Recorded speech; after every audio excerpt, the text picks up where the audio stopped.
The morning sky above New York City shimmered like water on a hot day. People stopped walking and pointed upward, their coffee cups forgotten in their hands. Cars slowed down as drivers tried to look through their windshields at something that should not be there. Then the ships appeared. They came out of nowhere, massive and silent. The largest one was bigger than 3 city blocks put together. Its surface looked like polished metal that changed colors in the sunlight.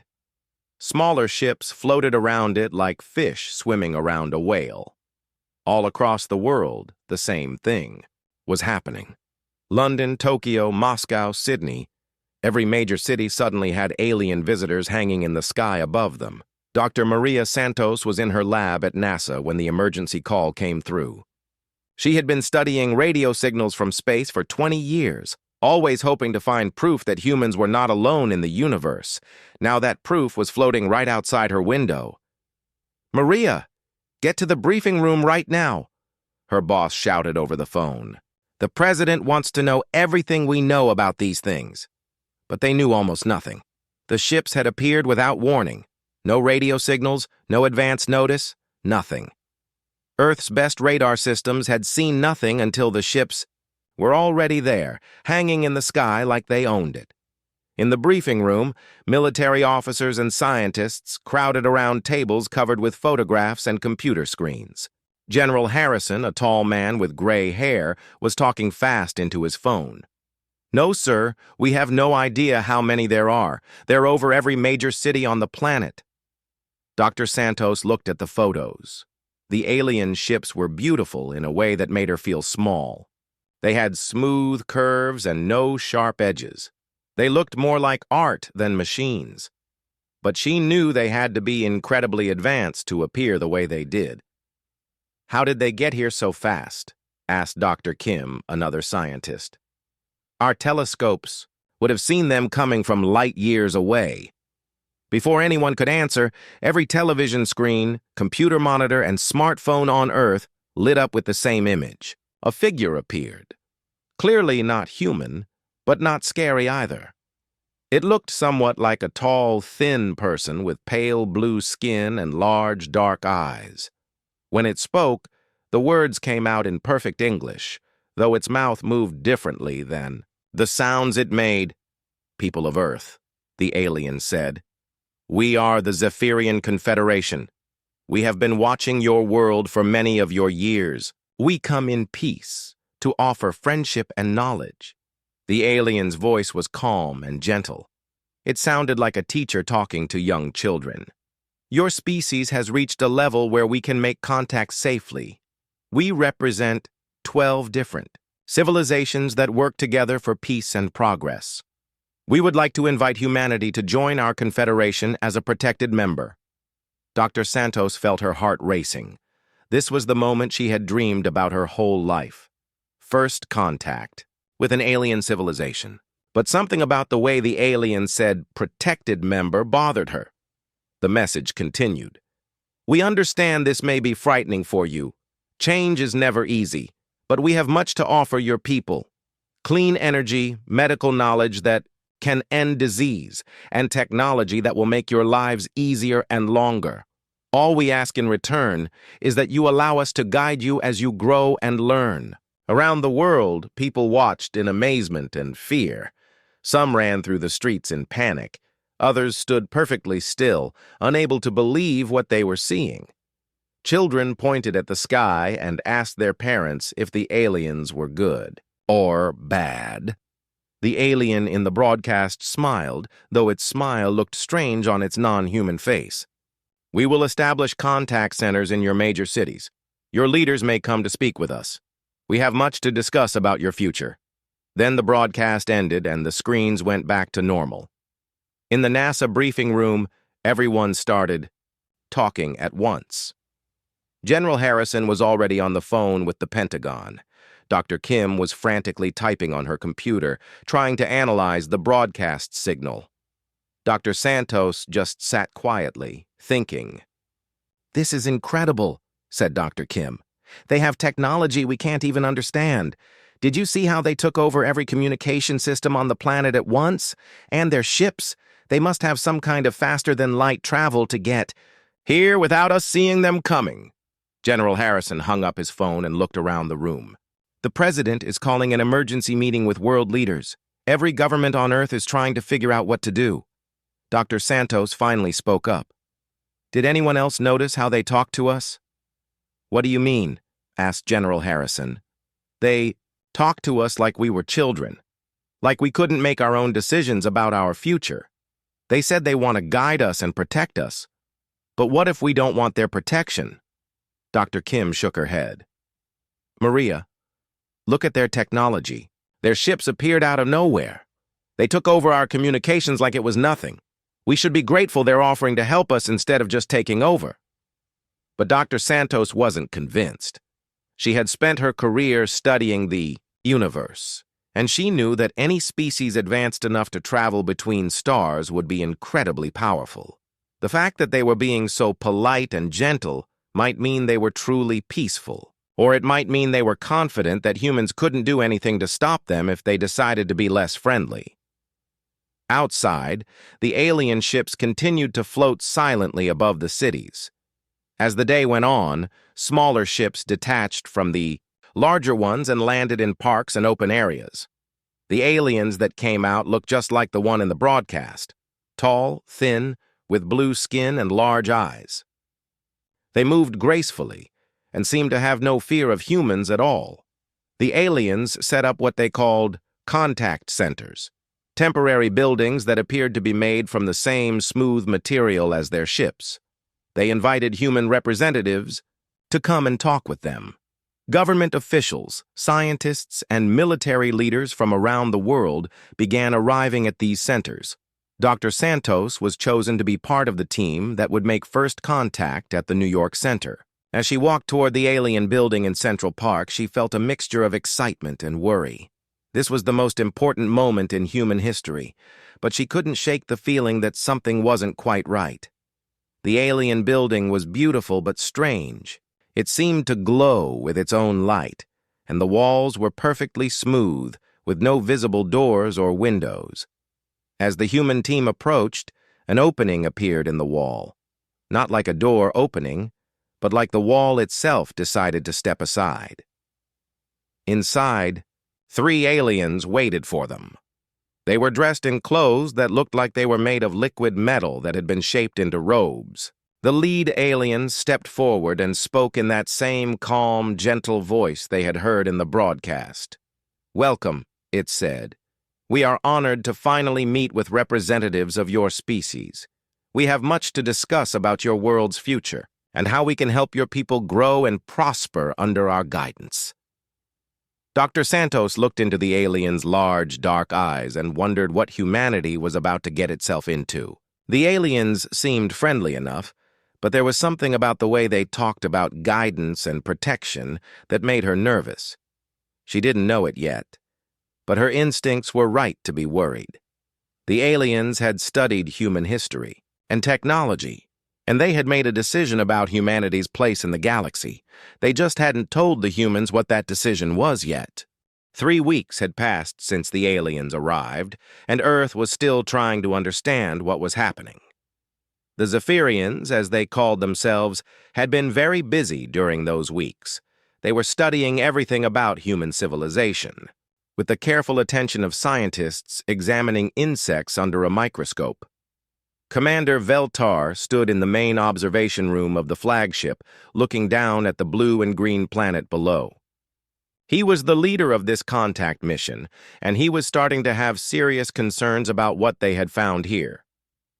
"Report," he said to his science officer, a thin alien named Kiksara, who specialized in studying new species. Kiksara looked at her glowing tablet before speaking. "Commander, the initial assessment is troubling. These humans are not what we expected when we detected their radio signals." "Explain."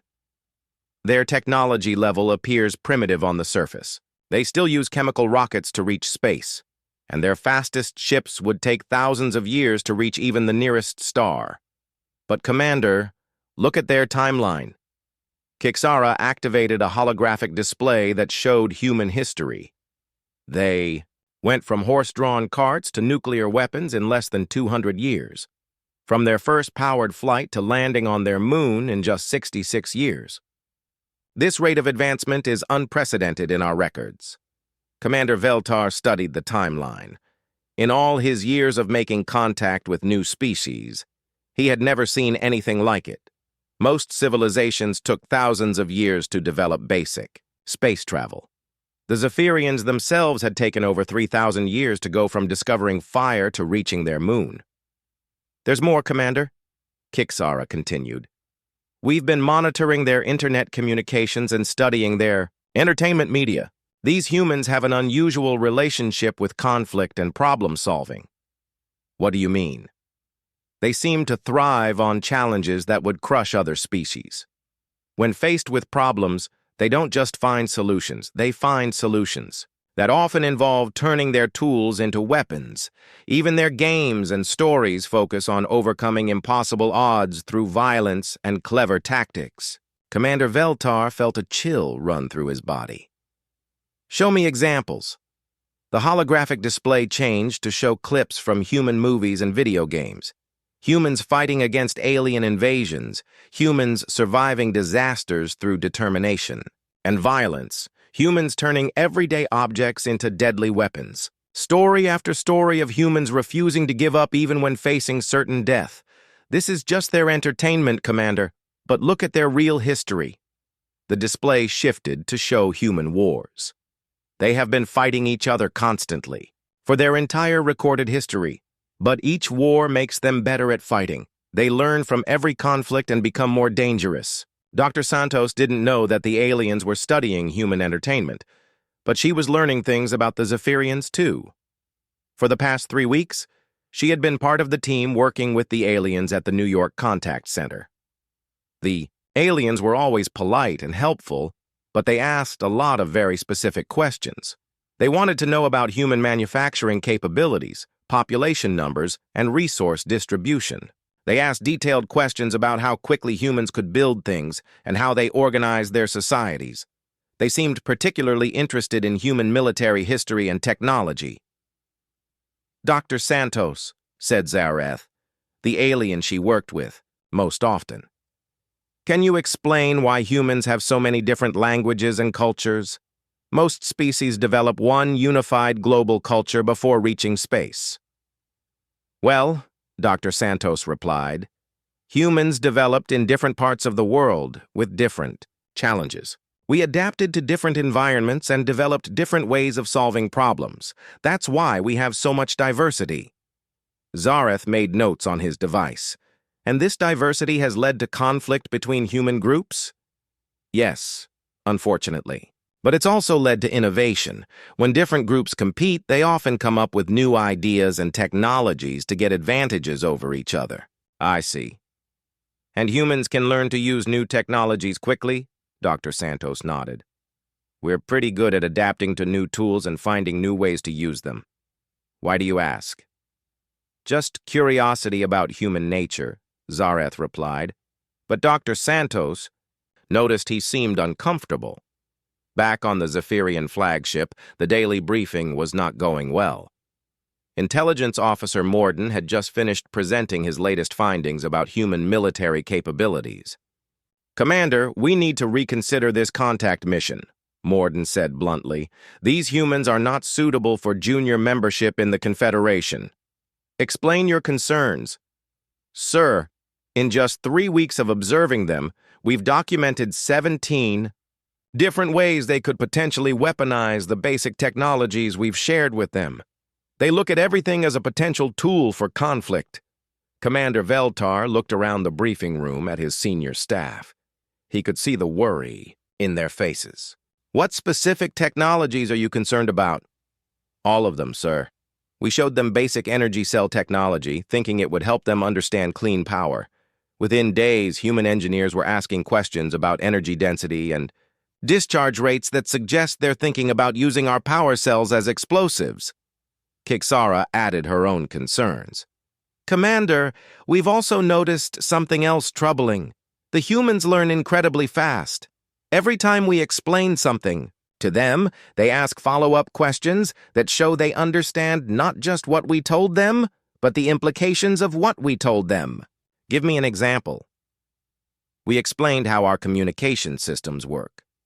The next day, human engineers were asking about signal encryption and whether the technology could be used to disrupt other communication systems.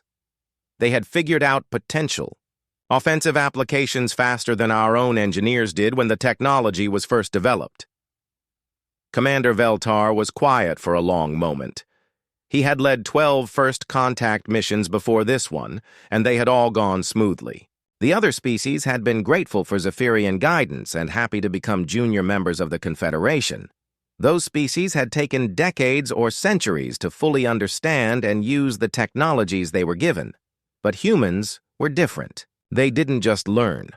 They improved. They didn't just use tools. They found new ways to use them that their creators had never considered. "What do the other Confederation leaders say?" he asked.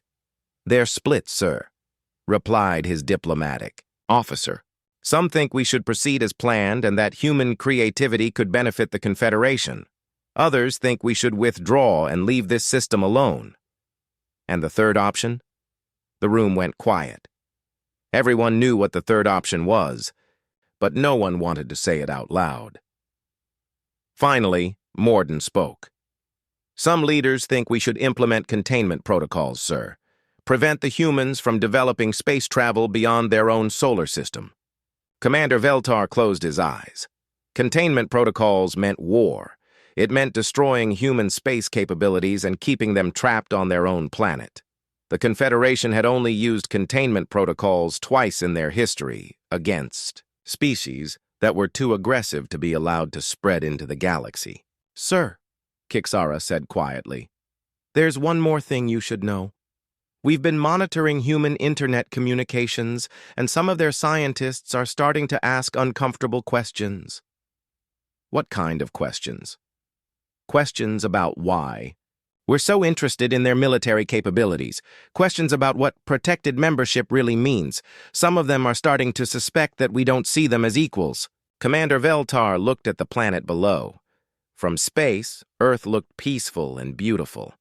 It was hard to believe that such a dangerous species lived on that quiet blue world, but the data didn't lie. Humans were adaptable, creative, and aggressive, in ways that made them fundamentally different from every other species the Confederation had encountered. They had the potential to become either the Confederation's greatest asset or its greatest threat, and Commander Veltar was beginning to suspect which one it would be. "Continue monitoring and assessment," he ordered. "But prepare containment protocols just in case, and don't let the humans know what we're considering." As his staff left the briefing room, Commander Veltar stayed behind, looking down at Earth. He had hoped this would be a simple contact mission.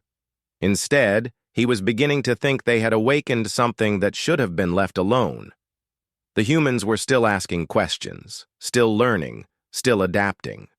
And every day they seemed to get a little bit more dangerous. Dr. Sarah Chen had always been good with machines. As a child, she took apart every electronic device in her house just to see how they worked. As an adult, she became one of Earth's leading engineers, specializing in propulsion systems. But nothing had prepared her for what the aliens had just given her. "This is incredible," she whispered, turning the small Zephyrian device over in her hands. It was about the size of a smartphone, but weighed almost nothing. According to Zareth, it was a basic gravity manipulation unit used in their ships for simple tasks, like moving cargo. "We thought your engineers might find it educational," Zareth said. "It demonstrates some basic principles of our technology. Of course, this is just a simple tool. Our actual ship systems are much more complex." Dr. Chen nodded, but she was already thinking. The device in her hands could generate a small gravity field. That meant the aliens had mastered one of the fundamental forces of the universe. But if she could understand how it worked, "Would it be possible for my team to study this more closely?" she asked. "We'd like to run some tests to understand the principles involved." Of course, knowledge should be shared. That is why we are here. Dr. Chen smiled, but inside her mind was racing. She had a feeling this little device was about to change everything. 3 days later, she was proved right. "Sarah, you need to see this right now," called Dr. James Wu, her research partner. He was standing next to a table covered with alien devices that they had taken apart and studied. "What did you find?" she asked, walking over to look at their work. "We figured out how their gravity generator works. And Sarah, we can build a better one." Dr. Chen stared at him. "What do you mean, better?" "I mean more efficient. Look at this." Dr. Wu activated a holographic display that showed the internal structure of the alien device. They're using a symmetric field generator that wastes about 30% of its energy on maintaining stability. But if we modify the field geometry and add our own stabilization system, he switched to a new display showing their modified design. "We can get the same output with 40% less power consumption. And if we scale it up," Dr. Chen felt her heart start beating faster. "Scale it up how?" "Sarah, if we're right about this, we could build a gravity drive system that's not just better than theirs, it's better than anything they've probably ever seen." Across the city, General Harrison was having his own revelations about alien technology. The Zephyrians had shared what they called basic defensive shield technology with Earth's military leaders. They said it was just a simple demonstration of how energy fields could protect against primitive weapons. "General, you're going to want to see this," said Colonel Martinez, walking into the briefing room with a thick folder of test results. "What is it?" "The alien shield technology. We've been testing it like they suggested, and we found something interesting."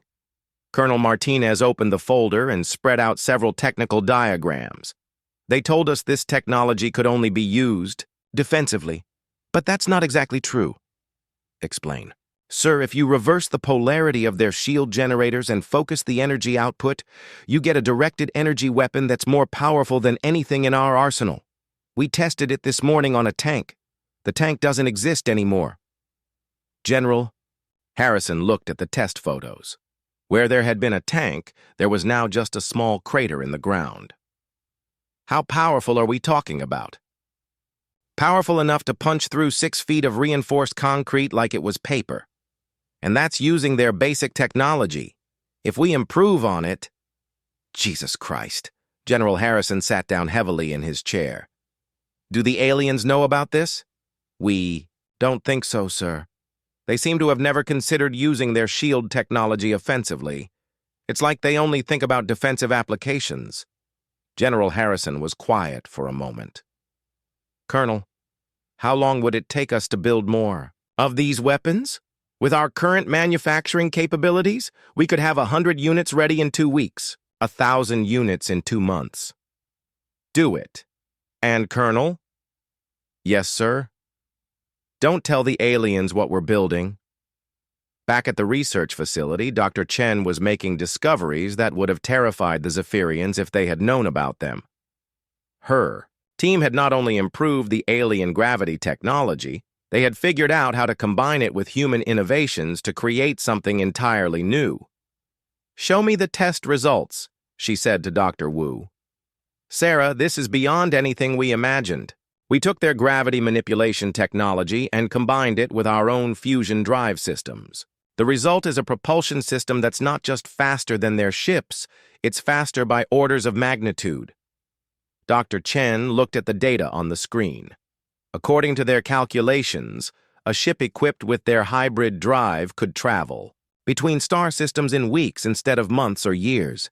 "Are you sure about these numbers?" "We've checked them 12 times. Sarah, we could build a ship that could outrun anything in their fleet." Dr. Chen felt a mixture of excitement and worry. "Have you told anyone else about this?" "Not yet. I wanted to show you first. But Sarah, we have to tell someone. This changes everything." "I know, but let's be careful about who we tell and how we tell them." Dr. Wu looked confused. "What do you mean?" "Think about it, James. The aliens gave us this technology thinking we would use it exactly like they do. They didn't expect us to improve on it. What does that tell you about how they see us? That they underestimated us? That they think we're primitive? That we can't innovate or create anything new? They're treating us like children who need to be guided and protected. Dr. Wu was starting to understand. You think they're not telling us everything? I think they're not telling us anything important. Look at what they've shared with us. Basic gravity manipulation, simple shield technology, elementary energy storage. These are probably like toys to them. They're giving us their obsolete technology and calling it advanced. So what do we do? Dr. Chen looked at their test results again. In just 3 weeks, human engineers had taken alien technology and made it better. They had found military applications for defensive systems. They had created hybrid technologies that surpassed the original designs. We keep working. We keep improving, and we keep our mouths shut about what we're really capable of.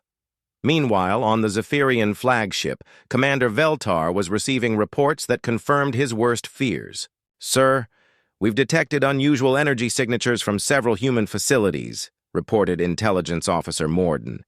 They appear to be conducting extensive testing of the technologies we provided. That's expected. We told them the devices were for educational purposes. Yes, sir. But the energy signatures suggest they're modifying our technology. The power outputs we're detecting are significantly different from our original designs. Commander Veltar felt a cold sensation in his stomach. Different how? Higher. Sir, much higher. And they're combining our technology with their own systems in ways we didn't anticipate. Show me. The holographic display activated, showing energy readings from various human facilities. The patterns were clearly based on Zephyrian technology, but they had been altered in fundamental ways. Sir, if these readings are accurate, the humans have improved our technology by 30 to 40% in less than a month. Commander Veltar stared at the display. It had taken the Zephyrians decades to achieve even minor improvements to their established technologies. These humans had taken alien science and made it better in weeks. What are they building? We're not certain, sir. They've been very careful to shield their most sensitive work from our sensors. But based on the energy signatures, they appear to be developing both propulsion and weapon systems. Weapon systems? Yes, sir. They've apparently figured out how. To weaponize our shield technology, our defensive systems have been turned into directed energy weapons. Commander Veltar was quiet for a long time. Around him, his senior staff waited nervously for his decision. Finally, he spoke. Contact the Confederation Council. Tell them we need to implement containment protocols immediately. Sir? Asked his diplomatic officer. Are you sure? The humans haven't shown any hostile intent, haven't they? Commander Veltar gestured to the energy readings. They've taken our technology and weaponized it. They've improved on systems that took us centuries to develop, and they're doing it all in secret. He looked around the room at his officers. These humans are more dangerous than any species we've ever encountered. They don't just adapt to new technology, they make it better.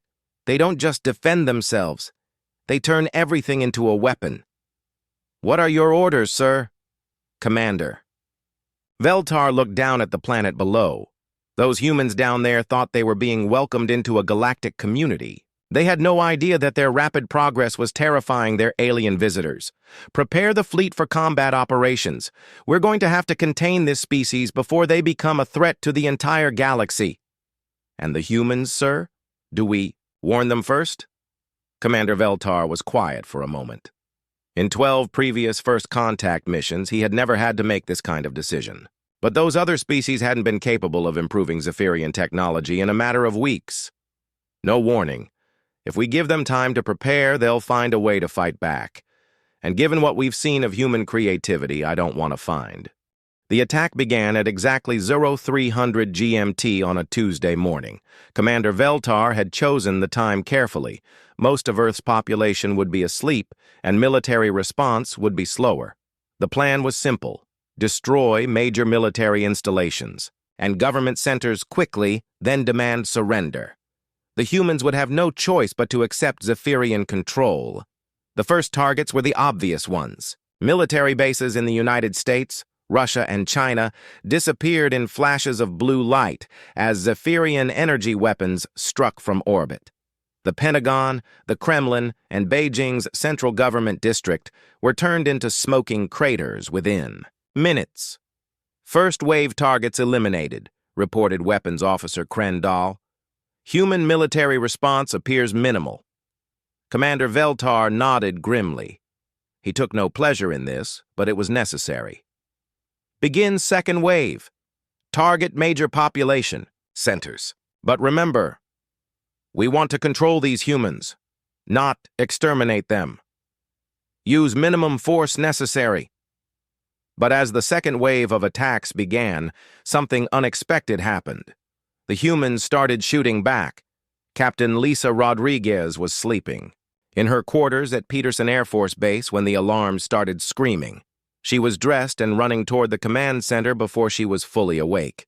As the base's chief pilot, she had trained for this scenario, but she never thought it would actually happen. "What's the situation?" she shouted over the noise of explosions outside. "The aliens are attacking," yelled Major Davis, the base commander. "They've hit the Pentagon, Cheyenne Mountain, and a dozen other bases. We're at war." Captain Rodriguez felt her world shift. 3 weeks ago, the aliens had been offering friendship and technology. Now they were bombing Earth's cities. "Orders, sir? Get every fighter in the air. We've got experimental weapons based on their technology. Time to see if they work." Captain Rodriguez ran toward the hangar where her F-22 fighter was waiting. But this wasn't the same plane she had flown a month ago. Human engineers had been busy since the aliens arrived. Her fighter now carried weapons that should not have existed. The modified missile under her wing was based on Zephyrian shield technology that had been turned into an offensive weapon. The guidance system used alien gravity manipulation technology that humans had improved. Her plane's engines had been upgraded with hybrid human-alien power systems. As she launched into the dark sky, Captain Rodriguez could see alien ships floating above the base like deadly angels. Their hulls glowed with the same blue light as their weapons. They looked invincible. She locked onto the nearest ship and fired. On the Zephyrian flagship, alarms began sounding as Weapons Officer Krendall stared at his displays in shock. "Commander, the humans are fighting back." "Expected," Commander Veltar replied calmly. "Their primitive weapons won't be effective against our shields." "Sir, they're not using primitive weapons.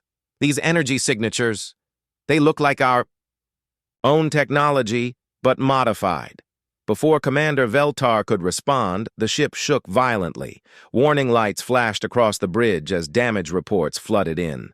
"Sir, the Enforcer has been hit. They've lost shields and are taking heavy damage." "Commander." Veltar stared at the tactical display. A human fighter aircraft had just damaged a Zephyrian heavy cruiser with a single missile. That should have been impossible. "How?" "Sir, the humans appear to have weaponized our shield technology. That missile punched through the Enforcer's defenses, like they weren't even there." Down on Earth, more human pilots were discovering that their upgraded weapons actually worked. Lieutenant Chen, no relation to Dr. Sarah Chen, was flying a modified F-35 over what remained of Washington, D.C. when she engaged 3 alien fighters. The aliens flew with perfect precision and tactical skill.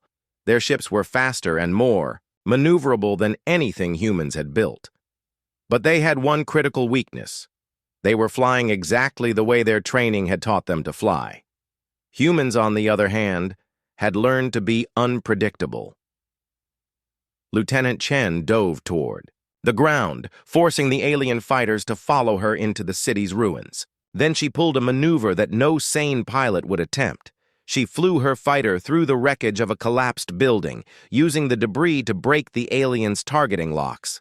2 of the alien fighters crashed trying to follow her. The third one broke off the attack, apparently confused by tactics that violated everything in their training manuals. But the real surprise came when the aliens tried to attack major cities. They expected to find helpless civilians and token military resistance. Instead, they found that humans had turned their cities into fortresses. In New York, construction crews had been working around the clock since the first alien ships arrived. They told everyone they were upgrading the city's infrastructure.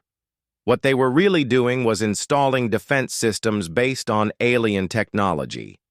When the Zephyrian ships attacked Manhattan, they were met by energy weapons firing from skyscrapers, bridges, and even subway tunnels. The aliens had given humans advanced shield technology as a peaceful gesture. Humans had turned those shields into citywide defense networks. "This is impossible," muttered Intelligence Officer Morden as he watched the battle reports. "Sir, the humans have fortified their major cities using our own technology. They've turned their urban areas into military bases."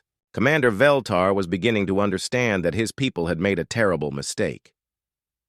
"How long did they have to prepare for this?" "Sir, we've been monitoring their communications since we arrived. There's no evidence they knew we were planning to attack." "Then how?" "Sir, I think they were preparing for the possibility that we might attack. They've been ready for this from the beginning." Commander Veltar felt a chill of fear. These humans had been smiling and cooperating for weeks, while secretly preparing for war. They had taken Zephyrian gifts and immediately started thinking about how to use them in battle. But the worst revelation was yet to come. Dr. Sarah Chen was in her laboratory when the attacks began. She had been working on the final tests of her hybrid drive system when explosions started rocking the city outside. She didn't need anyone to tell her what was happening. The aliens had finally shown their true intentions. She activated her emergency communication system and connected to a network that officially didn't exist. For the past 2 weeks, scientists and engineers around the world had been secretly sharing information about alien technology. They had all suspected this day might come. "This is Chen. Phoenix protocols are now active. Around the world, similar messages were being sent. In hidden facilities, human engineers activated systems they had been building in secret. Ships that should not have existed began launching from concealed bases. The first Zephyrian commander to encounter one of these ships was Captain Torek, commanding a destroyer on patrol near Earth's moon. His sensors detected a small craft approaching at impossible speed. "Identify that vessel," he ordered. "Sir, it appears to be human in origin, but the energy signature is unusual." "Unusual how?" Before his sensor officer could answer, the human ship opened fire. The energy beam that hit Captain Torek's ship was more powerful than anything in the Zephyrian arsenal. The destroyer's shields collapsed instantly, and the ship began breaking apart. "Impossible," Captain Torek whispered as his ship died around him. "Humans don't have weapons like that." But they did now. In 3 weeks, human engineers had taken basic Zephyrian technology and created hybrid systems that surpassed the originals. They had built weapons that were more powerful, ships that were faster, and defenses that were stronger than anything the aliens possessed. Back on the flagship, Commander Veltar was receiving reports that made no sense. Human ships were outfighting Zephyrian vessels that had been designed by civilizations thousands of years more advanced. Human pilots were flying tactics that violated every principle of space combat, but somehow worked anyway. "Sir, we're losing ships faster than we can replace them," reported his tactical officer. "The humans are using our own technology against us, but they've improved it beyond our capabilities." "How is that possible?" "Sir, I think we underestimated what humans could do with our technology. They don't just copy our designs, they make them better. Every system we gave them has been enhanced and weaponized." Commander Veltar looked at the tactical display showing the battle around Earth. Red icons marked destroyed Zephyrian ships. There were far too many of them. "Sir, we have another problem," said Communications Officer Yeltan. "We're detecting human ships launching from Earth at speeds that should be impossible. They appear to be using some kind of enhanced drive system. Enhanced. How? Sir, they're faster than our fastest ships, and they're heading for our support fleets in the outer system. Commander Veltar realized with growing horror what was happening. The humans weren't just defending themselves, they were going on the attack. They had built ships that could outrun anything in the Zephyrian fleet, and they were using them to hunt down alien vessels throughout the solar system. Sir, incoming transmission from the human leadership. Put it through. The image that appeared on the main screen was of a woman in military uniform. Her face was calm, but her eyes were hard as steel. I am General Martinez, speaking for the United Earth Defense Force. Commander Veltar, I presume. How do you know my name? We know a lot about you and your fleet. We've been listening to 6 months after the invasion began, the wreckage of the Zephyrian fleet littered Earth's solar system like broken toys scattered across a playground. Commander Veltar stood in what remained of his flagship's bridge, looking out at the blue planet that had become his species' greatest nightmare. The ship shook as another human patrol craft passed nearby. The humans had stopped shooting at Zephyrian vessels weeks ago, not out of mercy, but because there weren't enough alien ships left to be worth the ammunition. Sir, said Communications Officer Yeltan, his voice barely above a whisper, we're receiving another transmission from the human fleet. Commander Veltar closed his eyes for a moment before answering. Put it through. The face that appeared on his damaged screen belonged to Admiral Sarah Chen. She had been a simple research scientist when this all began. Now she commanded the most powerful space fleet in known galactic history. Commander Veltar, she said, calmly, are you ready to discuss terms? What terms could there possibly be? You've already won. Admiral Chen smiled, but there was no cruelty in it. Commander, you still don't understand us, do you? We don't want to destroy you. We want to work with you. Work with us? We attacked your planet. Yes, you did. And you lost. But that doesn't mean we have to be enemies forever. Commander Veltar stared at the human admiral. After everything his people had done, she was offering cooperation instead of revenge. It made no sense to him. What do you want from us? Information. We want to know about the other species in your confederation. We want to understand the political structure of this galaxy, and we want to establish diplomatic relations with civilizations that are willing to treat us as equals. And if we refuse? Admiral Chen's expression didn't change, but Commander Veltar felt a chill at her next words. Then you can explain to your Confederation Council why one of their fleets was completely destroyed by a species they thought was primitive. Commander Veltar looked around his ruined bridge. Most of his crew was dead. His fleet was gone. His mission had been a complete failure, but the humans were offering him a chance to salvage something from this disaster. What kind of information do you want? Everything. Star charts, political structures, military capabilities, trade routes. We're planning to make some visits to your Confederation worlds, and we'd prefer to arrive informed. Visits? Diplomatic missions, Commander. We're going to introduce ourselves to your 12 species properly this time. The thought of human ships appearing in Confederation space made Commander Veltar's blood run cold. If one human world could destroy a Zephyrian fleet, what could humanity do to worlds that had no idea what they were facing? They'll never accept you as equals, he said. The Confederation has rules about primitive species. Then maybe it's time for new rules. 3 weeks later, the Confederation Council received a message that would change galactic politics forever. It came from the Rigel system, where the Altarian Republic maintained their capital world. The message was short and to the point. This is Admiral Chen of the United Earth Space Force. We are requesting permission to establish diplomatic relations with the Altarian Republic. We will arrive in your system in 72 hours.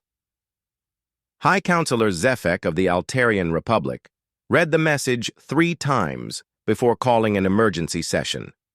The Altarians were one of the founding members of the Confederation, and they had never heard of this United Earth Space Force. "What do we know about these humans?" Zefek asked his intelligence chief. "Nothing, sir. They're not in our databases." The message came from the direction of a system that was recently surveyed by the Zephyrians, but we haven't received any reports from that mission.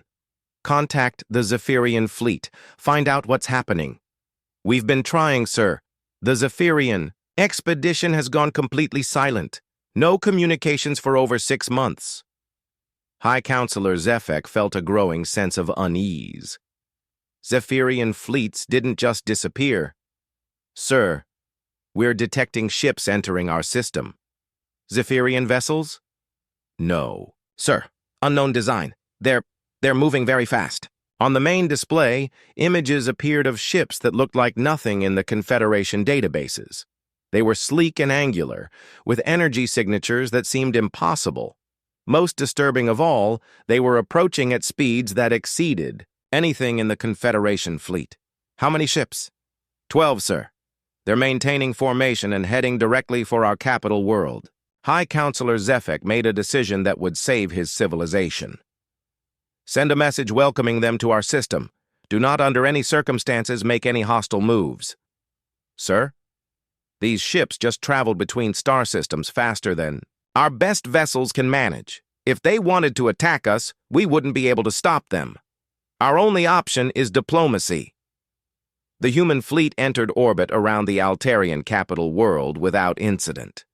Admiral Chen's flagship, a massive vessel, built from human engineering and improved alien technology, positioned itself prominently where everyone could see it. "Counselor Zefek," Admiral Chen said during their first meeting, "thank you for agreeing to see us." "Admiral Chen, may I ask what happened to the Zephyrian expedition that was sent to your system?" "They attacked us. We defended ourselves. Some of them survived and are now working with us to establish better relations with your Confederation."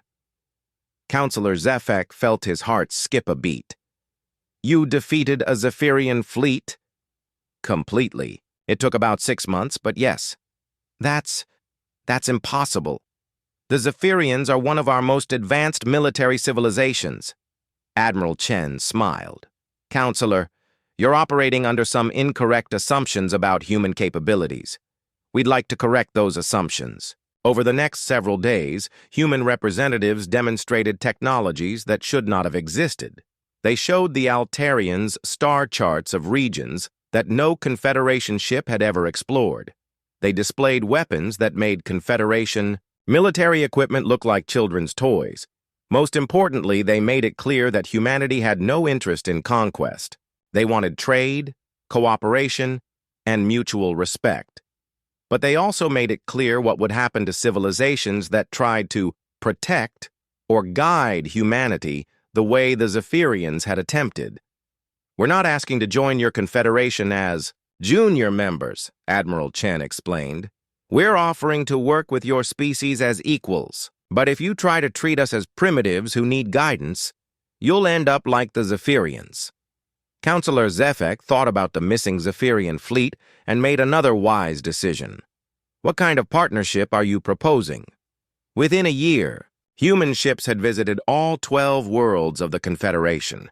The pattern was always the same: arrive peacefully, demonstrate overwhelming technological superiority, offer cooperation to those willing to treat humanity as equals, and make it clear what happened to those who didn't. Some Confederation species tried to fight. The hegemony of cracks thought their battle fleets could handle a few human ships. They learned otherwise when human vessels appeared in their home system and disabled their entire space navy in 3 hours without killing a single alien. Other species, wiser than the cracks, chose cooperation.